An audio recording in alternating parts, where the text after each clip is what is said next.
on just everyday life. And I'll tell you a story. This was my very first call when I became a police officer. And when you become a police officer, you don't just go in the police car and drive around and catch the bad guy your first day. You have to go through training. We have 6 months of training. We have a trainer, a more experienced police officer in the car with us, and he trains me, you know, when you're new. So after my 6-month training period, I got my first call. It was early in the morning. It was 5 in the morning, and there was a report of an accident. And there was a gentleman that slid in the snow and hit a snowbank, and I had to go and help him. So I got there, and as soon as I got there, I saw the car, and the door was open, and he was walking away from the car. So I went up and asked him if he's okay, and he said, yeah, he's okay. And you could, whenever he talked, you could smell that he was drinking. So I asked him if he had something to drink, and he said yes. So we do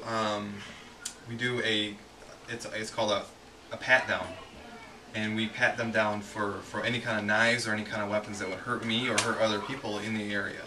So it's best just to check them first and make sure that they're safe to talk to one of us. So we do, it's called a pat down. So I patted him down, and I remember it was cold out and he had real thick clothes. And I remember that, okay, I'm just checking for a knife or a gun, things that would hurt me or other people in the area. So I checked them real quick and nothing.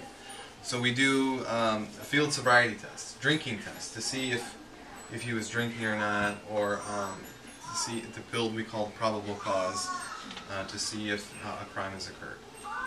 So I patted him down, and we were doing all these tests, and we were doing the one-leg test, and we were doing the counting test, and we were doing the alphabet test, and we were doing all these tests. And I remember he kept putting his hands in his pocket. And I asked him, no, don't put your hands in your pocket. Then he kept putting his hands in his jacket, in his pants, and he kept doing that. And then finally, I said something was wrong. I had a sense that he wanted to get into his jacket, into his pants, and he had a gun in his pants.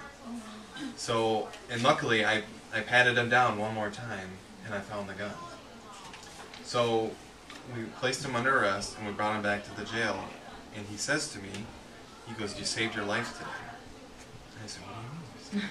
He goes, you saved your own life because I would have shot you if you had given me the opportunity to. And he goes, but you never gave me the opportunity to put my hands in my pocket. And you always kept an eye on me. And you never let me get so far away, and you immediately sensed that something was wrong. And he said, you saved your life today. And I'll never forget my first day as a police officer because of the sense that you have. He kept wanting to go into his pocket. So, and ever since then, I'm a big safety person. So I can never guarantee that nothing bad will ever happen to you, because the fact of life is if something bad is going to happen, it may be come true. It may be, but I can give you just a little bit of steps that helped me that day to help you know that something is not right or something may be wrong. So some of these things I tell my wife, I tell my friends, just really, really simple things.